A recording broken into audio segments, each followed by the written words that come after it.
दोस्तों शुरुआत करते हैं आज की न्यूज़पेपर की हम मैप वाले पोर्शन से। आज हम वर्ल्ड की जितनी भी फेमस लेक्स हैं उनमें से ग्रेट लेक्स के बारे में देखने वाले हैं। ग्रेट लेक्स पांच झीलों का एक ग्रुप है जो कि पड़ता है नॉर्थ अमेरिका में। ठीक है, अब हमें ये चीज़ देखना है कि ये जो ग्रेट लेक्स हैं उनसे अमेरिका के कितने प्रोविंस टच करते हैं और दूसरी बात है कनाडा के कितने प्रोविंस टच करते हैं। ठीक है, ग्रेट लेक्स कनाडा और अमेरिका को अलग अलग करती हैं। ठीक है, सीमा में बनाती हैं। तो सबसे पहले हम ये देखेंगे कि अमेरिका के कितने प्रोविंस है जो कि इससे लगे हुए हैं इन ग्रेट लेक्स से। पहले नंबर पर है मिनेसोटा, दूसरा है विस्कॉन्सिन, तीसरा है इलिनोस इलिनोस फिर है चौथे नंबर पर इंडियाना, पांचवें नंबर पर मिशिगन, छठवें नंबर पर ओहियो और सातवें नंबर पर है पेंसिल्वानिया और आठवें नंबर पर है न्यूयॉर्क। और कनाडा का मात्र एक प्रोविंस है ओंटारियो जो कि ग्रेट लेक्स के साथ में अपनी बाउंड्री को शेयर करता है या फिर उनके किनारे पर स्थित है। दूसरी बात आप ये समझ लीजिए कि दोनों देशों की जो बाउंड्री है ना, ये जो बाउंड्री है वो पानी के बीचों बीच हो जाती है। मतलब ये जो झील है, झील का जो संसाधन है दोनों ने आप समझ लीजिए आधा आधा बांट लिए हैं। ठीक है, इनकी जो अंतर्राष्ट्रीय जो रेखा है, सीमा है, वो पानी के भीतर से जाती है। ये आप देख रहे हैं रेड कलर से ना, यही है इन दोनों देशों के बीच में इंटरनेशनल बाउंड्री। ये इस प्रकार से गई है। Lake lake superior, lake Huron से होते हुए लेक इरी, इरी से होते हुए ओंटारियो। आप देख रहे हो सुपीरियर, ह्यूरॉन, इरी और ओंटारियो, यहाँ यहाँ से तो ये इंटरनेशनल सीमा गुजरी है। लेकिन इसमें से अलग हो जाती है लेक मिशिगन। अब चूंकि ये वाला जो पूरा पोर्शन है वो अमेरिका के अंतर्गत आ रहा है, अब ये जो इंटरनेशनल रेखा है वो यहाँ तक है। इसीलिए ये जो मिशिगन झील है ना, पांच झीलों के ग्रुप में से मिशिगन झील पूरी तरह से अमेरिका में पड़ती है। दूसरी बात है इनके नाम को हम कैसे याद रखेंगे। आपको नाम को याद रखना है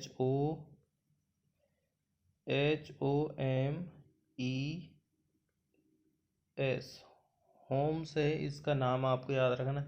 एच से क्या हो गया ह्यूरोन, ओ से ओंटारियो, एम से क्या हो गया मिशिगन, ई से इरी हो गया और एस से हो गया सुपीरियर।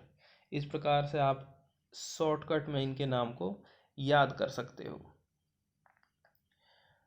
ठीक है, लेक सुपीरियर की जब बात की जाती है, is the biggest and deepest of the five. पांचों में सबसे बड़ी है सुपीरियर और गहरी भी है। और ये जो आप ओंटारियो देख रहे हो ना, लेक ओंटारियो, ये कम गहरी है, पांचों में सबसे छोटी भी है और उथली भी है। ये हमको ध्यान रखना है।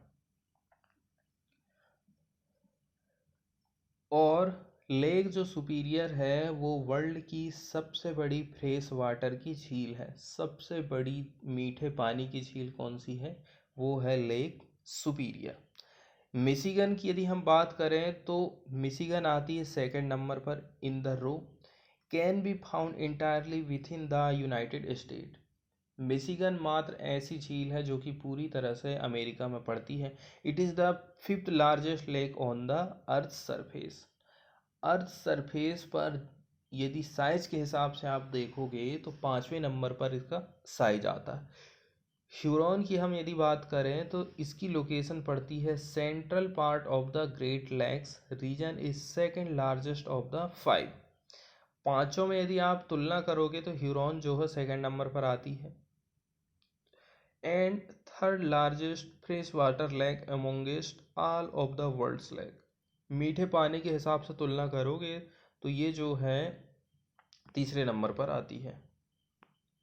लेक इरी क्या है, lake eri is the smallest of the 5 in term of volume. ठीक है, वॉल्यूम के हिसाब से आप देखोगे, आयतन के हिसाब से, तो इरी जो है सबसे छोटी झील है इन पांचों झीलों में से। It is still the 10th largest lake in the world, और वर्ल्ड में देखोगे साइज इसका तो 10वें नंबर पर ये आती है। ठीक है, अब एकदम सबसे पूरब की तरफ आप जो जाते हो वहाँ पर ओंटारियो पड़ती है। ठीक है, ये क्या है, nested between US state of New York and Canadian province Ontario. तो किधर किधर पर पड़ जाती है, इसके किनारे है न्यूयॉर्क और दूसरा है ओंटारियो, कनाडा का ओंटारियो। ये जो है लेक इरी के साथ में कनेक्टेड है नियाग्रा रिवर के माध्यम से, और has smallest area of the Great Lakes. Niagara river पर ही बनता है नियाग्रा फॉल्स, और इसका जो एरिया है पांचों झीलों में सबसे छोटा area, but it is the 14वें नंबर की largest in the world. It drained by the Saint Lawrence river. अब हमें ये ध्यान रखना है, देखो सारी जो रिवर है ना, सॉरी रिवर कह रहा हूँ, झील है, वो आपस में इंटरकनेक्टेड है। या तो वो नदी के माध्यम से जुड़ी हैं, या तो फिर केनाल, या तो फिर स्ट्रेट के माध्यम से आपस में जुड़ी हुई हैं।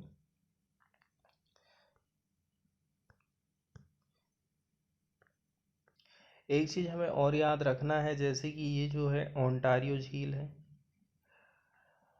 पानी शुरू होता है सुपीरियर झील से आना, आते आते आते आते पहुंच जाता है वो ओंटारियो झील में।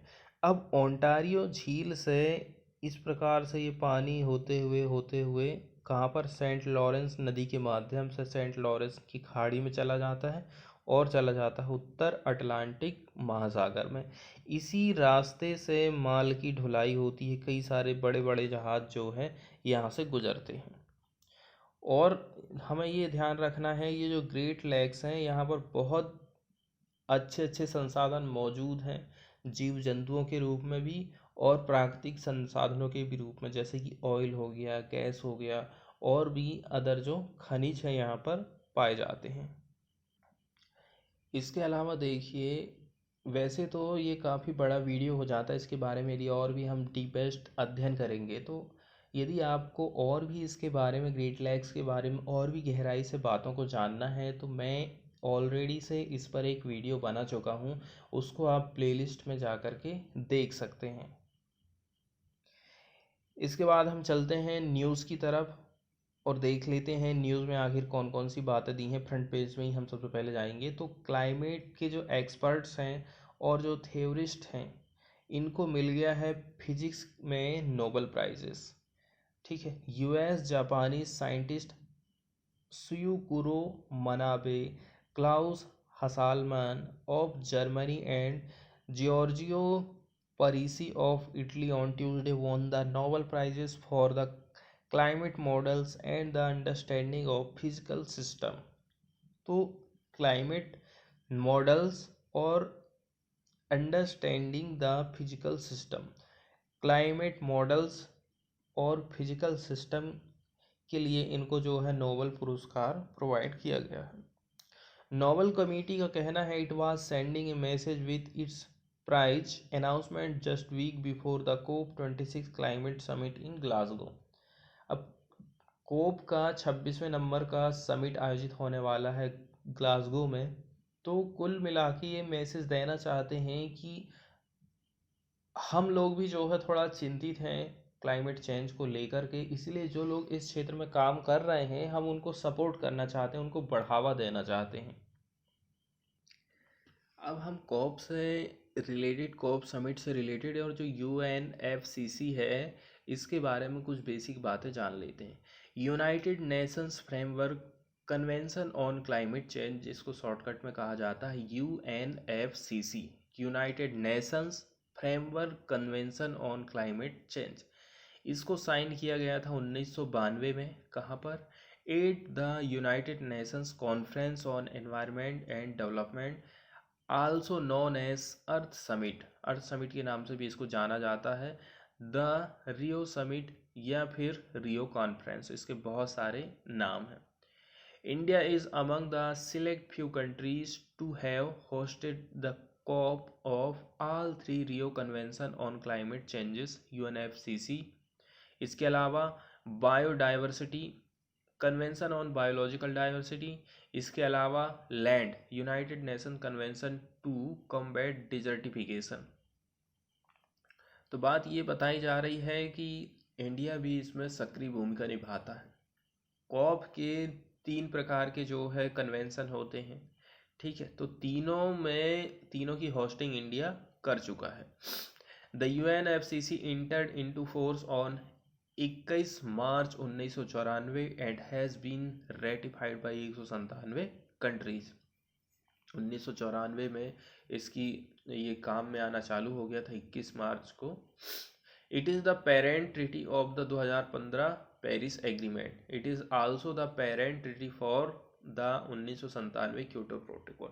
तो चाहे वो पेरिस एग्रीमेंट हो, चाहे वो क्योटो प्रोटोकॉल हो, उसकी आप ये समझ लीजिए सबकी जड़ कहाँ पर है, इसी में है, UNFCC में।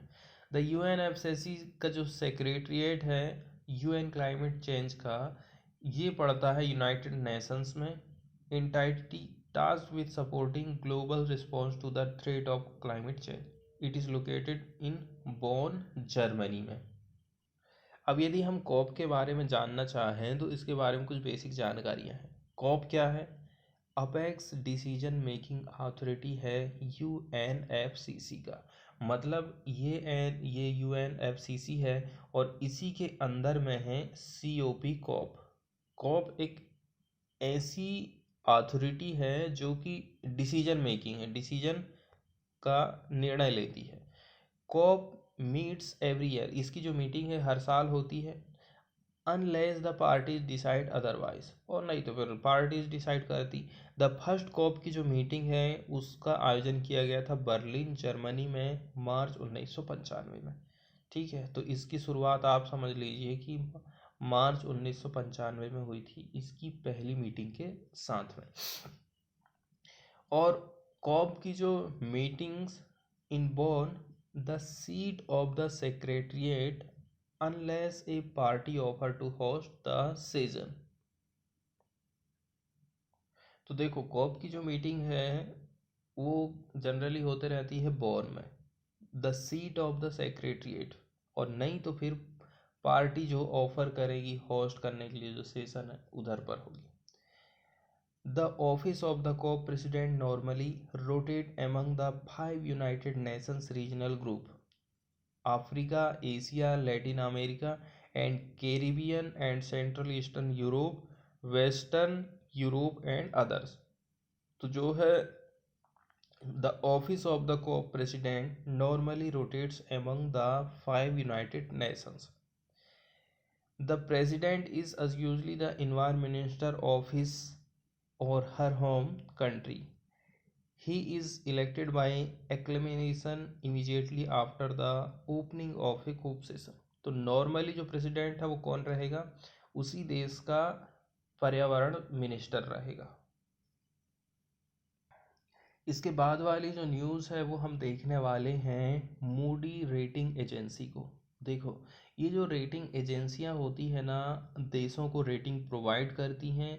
इससे जो इन्वेस्टर है, बाहर के जो निवेशक हैं, उद्योगपति रहते हैं, उनको उस देश में निवेश करने में थोड़ा आसानी जाती है। उनको पता लग जाता है कि हम यदि यहाँ पैसा लगाएंगे तो वो डूबेगा कि उससे हमारी पूंजी बनने वाली है। ठीक है, इसलिए इनकी जो रेटिंग है ना बहुत मायने रखती है। तो मूडी ने पहले हमारे देश को निगेटिव की लिस्ट में डाल दिया था। मतलब यहाँ पर आप यदि पैसा लगाओगे तो खतरा है, आपके पैसा आपका डूब जाएगा। कोरोना चल रहा था, कोरोना के साथ साथ में बहुत सारी जो इंडस्ट्रियां हैं ना वो बंद हो गई थी, और इसी के चलते चलते डिमांड भी जो है बहुत ज़्यादा गिर गई थी। ठीक है, जब डिमांड ही गिर गई है तो बाहर की इंडस्ट्रियों का जो यहाँ पर आना और पैसे लगाना बेकार चला जाता, घाटे का सौदा हो जाता। तो निगेटिव से अब जो है स्टेबल में रेटिंग दे दी है मूडी ने। Rating agency Moody's investor service has upgraded India Soren rating outlook stable. पहले क्या थी? नेगेटिव थी।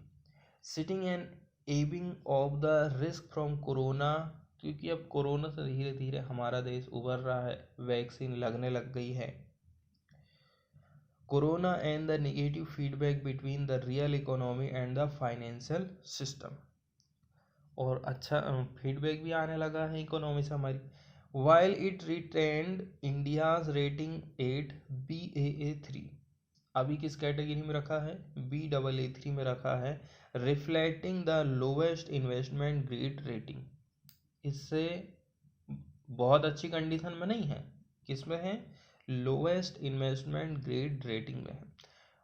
Moody said it is expected real GDP to surpass pre-pandemic level of 2019-20 this year itself, as the ongoing economic recovery is picking up steam, activity upstick broadening across the sector. It expected 2021-22 to record 9.3 growth in GDP, followed by 7.9 next year. तो economy की growth क्या रहेगी, GDP की कितनी growth रहेगी, यहाँ पर expect किया गया है। अब यहाँ पर रियल जीडीपी की बात करी जा रही है। अब एग्जाम्पल के तौर पर यदि हम बात करें कि भारत की विकास दर जो है दूसरे क्वार्टर में 4.5% घट करके आ गई है, पिछले क्वार्टर में ये 5% थी। अब ये जो डाटा बता रहे हैं हम, ये रियल जीडीपी है या फिर नॉमिनल जीडीपी है, इसको हम जान लेते हैं। ठीक है, सकल घरेलू उत्पाद आखिर होता क्या है? जीडीपी देखिए, एक साल में जितनी भी वस्तुओं का उत्पादन हो रहा है उनकी फाइनल वैल्यू का, फाइनल वस्तुओं का भी और सेवाओं का, और फाइनल वैल्यू का, एक वर्ष में जितना भी उत्पादन हो रहा है वस्तु और सेवाओं का, उनके जो मौद्रिक मूल्य है उसको ही हम जीडीपी कहते हैं। ठीक है, एक वित्त वर्ष में देश की सीमा के अंदर उत्पादित समस्त अंतिम वस्तु और सेवाओं का मूल्य होता है। इसमें क्या करते हैं, देश की सीमा के अंदर रहकर जो विदेशी लोग उत्पादन कर रहे हैं उसे जीडीपी में जोड़ना पड़ेगा, और जो लोग भारतीय लोग विदेशों में उत्पादन कर रहे हैं उसे जीडीपी से आपको घटाना पड़ेगा।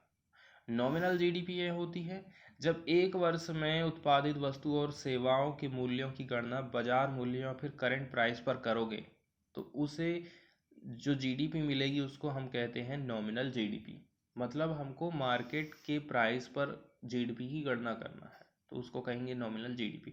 और रियल जीडीपी क्या होती है, एक साल में वस्तु और सेवाओं का जितना भी उत्पादन हो रहा है के मूल्यों की गणना आधार वर्ष के मूल्य या फिर स्थिर प्राइस पर करते हैं तो उसको हम रियल जीडीपी कहते हैं। इसके लिए हम एक बेस ईयर मान लेते हैं कि 2010 में कोई यदि हम बेस ईयर माने और 2021 से उसकी तुलना करें जीडीपी की, उसको हम कहेंगे रियल जीडीपी। और दूसरी बात ये है कि नॉमिनल जो जीडीपी हमेशा बढ़ चढ़ कर दिखती है हमको, जब क्योंकि इसमें इन्फ्लेशन की वैल्यू जुड़ी होती है। अब हमें समझना है कि आखिर क्रेडिट रेटिंग होती क्या है।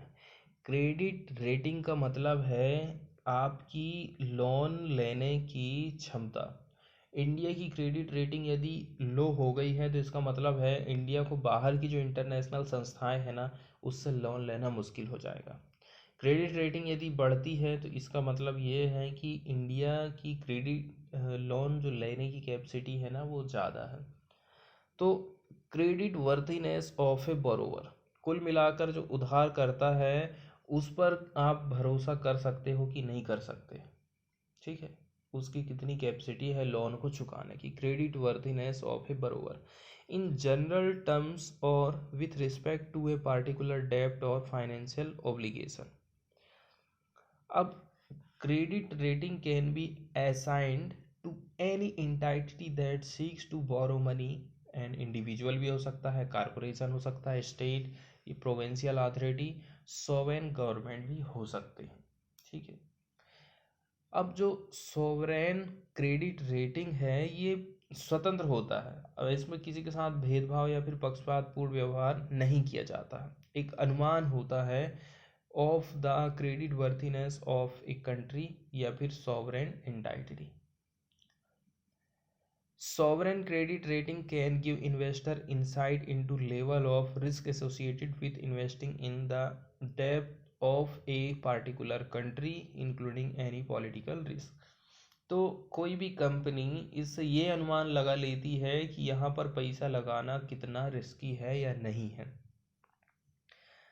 इन्वेस्टर जो है use sovereign credit rating as a way to assess the riskiness of a particular country's bond.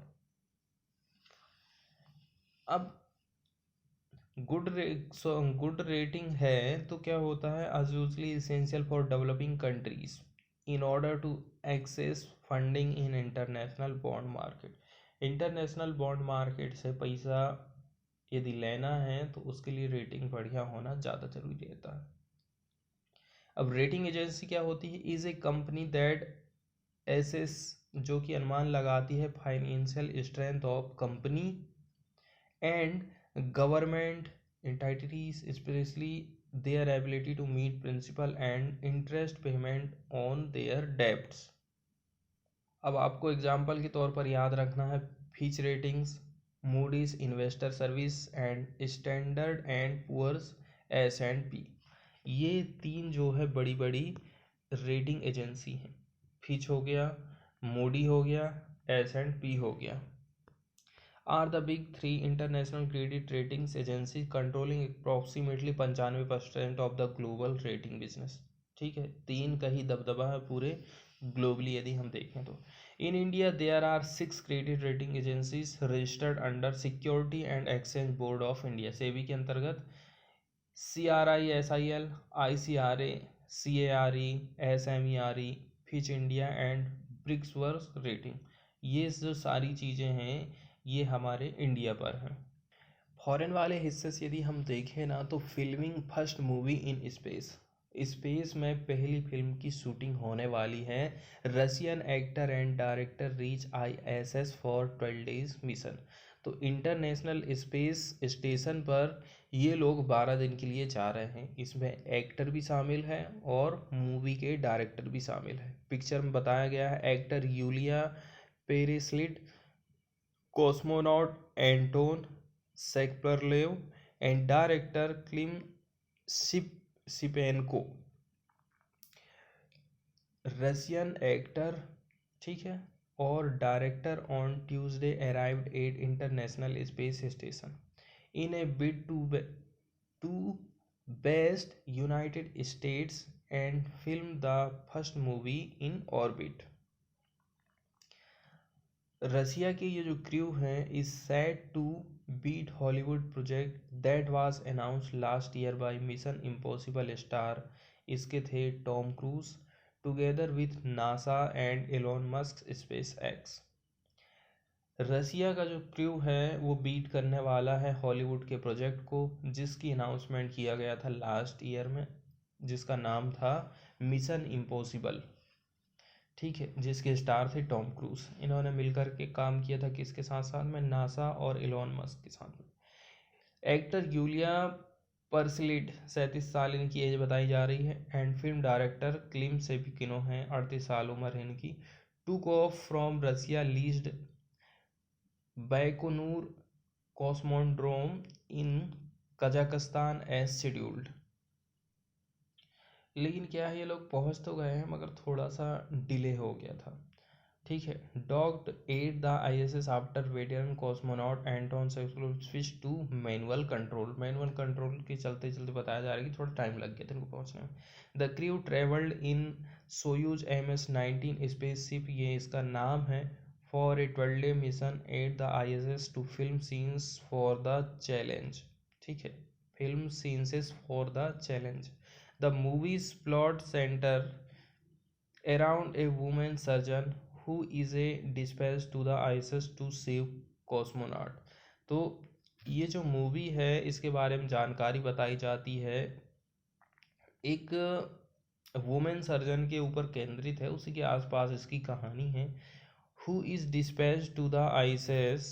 ठीक है, तो ये क्या काम करती है, इसको भेजा जाता है ISS ताकि वो अंतरिक्ष यात्री की क्या कर सके, हेल्प कर सके, उसको बचा सके। इसके बाद फॉरेन वाले पेज से ही फ्रेंच की जो कैथोलिक चर्चेस होती हैं उनके बारे में बात कही गई है कि यहाँ पर जो है मैसिव चाइल्ड सेक्स अब्यूज़ देखने को मिला है, बाल यौन उत्पीड़न यहाँ पर देखने को, सेक्स उत्पीड़न देखने को मिला है। पॉप ने एक्सप्रेस किया है great pain over the appealing findings. French Catholic clergy sexually abused around 2,16,000 minors spanning 7 decades since 1950। 1950 से लेकर के अभी तक यदि आप देखोगे तो इतने सारे जो माइनर्स हैं, ठीक है, इनका सेक्सुअली अब्यूजमेंट हुआ है। A massive phenomenon that was covered up by a while of silence, an independent commission का कहना है, और ये जो अध्ययन है वो स्वतंत्र है। The commission's 2.5 year inquiry and 2500 page report prompted outrage as the Catholic Church in France and around the world faces a growing number of abuse claims and prosecutions। इसके बाद वाली एक न्यूज़ है दिल्ली से है, गवर्नमेंट जो है रिवार्ड प्रोवाइड करेगी स्मार्टियंस को, ठीक है, good samaritans who rescue victim of serious road accident. Serious road accident हो रहा है और आप उन व्यक्तियों की हेल्प कर रहे हैं जो पीड़ित व्यक्ति हैं उनकी, and rush them to hospital within the golden hour will now be rewarded with 5,000। ऐसे व्यक्ति को 5,000 रुपये का इनाम दिया जाएगा, लेकिन आपको जो गोल्डन हावर रहता है जिस टाइम में उसकी जान बचाई जा सकती है उस टाइम में आपको जो है हॉस्पिटल पहुंचाना है। They will also be eligible for a cash prize of 1 lakh which will be given to 10 such Smartian in a year। तो 1 लाख रुपया भी आपको मिलेगा हर साल, केवल 10 व्यक्ति उसमें से सिलेक्ट किए जाएंगे। The Ministry of Road Transport and Highway wrote to all state and union territories on Monday informing them of the new scheme which comes into effect from October 15, 2021 and continues till 31 मार्च 2026 तक। लेकिन दिक्कत यही है ना कि इसमें भी आपने टाइम पीरियड निर्धारित कर दिया 2021 से 2026 तक का।